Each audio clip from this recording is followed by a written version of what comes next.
Hello दोस्तों, आज हम जानेंगे कि अगर आपने किसी को पैसा अपना उधार दे रखा है और आप चाहते हैं कि भाई अपना पैसा रिकवर करना और वो भी कानूनी तरीके से, तो वो कैसे किया जाए। आज के वीडियो में हम यही जानने की कोशिश करेंगे।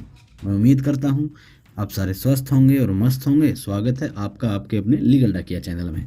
देखो, एक डाउट तो होता है कि मान लो आपने किसी को पैसा दिया और आप उससे पैसा रिकवर करना चाहते हैं और आप उस पर कानूनी कार्रवाई करना चाहते हैं, तो कौन सी कानूनी कार्रवाई आपको करनी चाहिए। आप सिविल कार्रवाई कर सकते हैं, आप क्रिमिनल कार्रवाई कर सकते हैं। क्रिमिनल कार्रवाई का मतलब है आप उसके अगेंस्ट एफआईआर दर्ज करवा सकते हैं, मजिस्ट्रेट साहब को कंप्लेंट दे सकते हैं, या फिर आप उसको सिविल न्यायालय में रिकवरी फॉर सूट का केस दायर कर सकते हैं।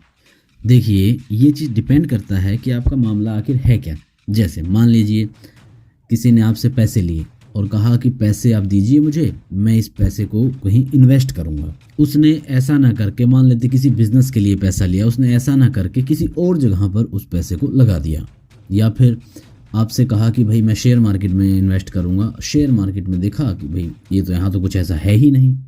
देखिए, मान लीजिए किसी ने आपसे कहा कि आप कुछ मुझे पैसा दीजिए, मैं उस पैसे को किसी बिजनेस में लगाऊंगा। दूसरी सिचुएशन में ये हुआ कि किसी ने कहा कि भाई मुझे पैसा दीजिए, मैं उस पैसे को कुछ महीनों के बाद, 6 महीने, 8 महीने, साल बाद मैं आपको दोबारा वापस दे दूंगा। दोनों सिचुएशन में फ़र्क है। पैसा लेना किसी बिजनेस के लिए, ये पहली सिचुएशन है। उधार लेना, ये दूसरी सिचुएशन है। उधार लिया तो वो पैसा दे नहीं पा रहा। अब जैसे उस पहले वाली सिचुएशन के लिए आप क्रिमिनल तरीके में जा सकते हैं। इस सिचुएशन में क्रिमिनल ऑफेंसेस बनेंगे 406, 420। इसमें चीटिंग का बनेगा, क्रिमिनल ब्रीच ऑफ ट्रस्ट का बनेगा। दरअसल ये कोग्निजेबल ऑफेंस हैं। इनमें आप पुलिस के पास जाइए और एफआईआर दर्ज करवा सकते हैं। दूसरी सिचुएशन है उधार वाली, उसमें पैसे नहीं मिल पा रहे। देखिए, इसमें मोस्टली लिमिटेशन होता है 3 साल का। इसमें आप रिकवरी ऑफ मनी का सूट दाखिल कर सकते हैं, लेकिन इसकी लिमिटेशन है कि 3 साल के अंदर ही करना पड़ता है। ऐसे केसों में ये नहीं है कि आपको 5 साल, 10 साल, 15 साल लगेंगे जैसे आप न्यायालय में देखते हैं। इसके लिए ऑर्डर 37 करता है कि 1.5 साल के आसपास आपका केस डिस्पोज ऑफ हो जाएगा। लेकिन आपके पास कुछ ना कुछ लिखित में ज़रूर होना चाहिए। देखो, कई बार क्या होता है कि आपने पैसा दिया और किसी तरह का आपके पास, ना आपने किसी कागज़ पे लिखवाया, ना उसको किसी बैंक से दिया, ना किसी चेक से दिया।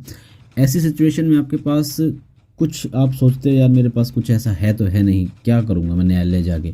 इसके लिए आप उससे फ़ोन पे बात कर सकते हैं पैसों के बारे में, और चैट कर सकते हैं। ये भी इस तरह एक तरह का साक्ष्य है जो आपके काम आएगा कि यार ऐसे ऐसे, क्योंकि वो आपको फ़ोन पे बताएगा मैं फलां तारीख को दूंगा, मैं पैसे क्यों नहीं दे पाया। जो भी अपनी कहानी बताएगा वो भी आपके एक साक्ष्य बन जाएगा। तो कुछ ये तरीके थे जिनसे आप अपने उधार के फंसे हुए पैसों को ले सकते हैं।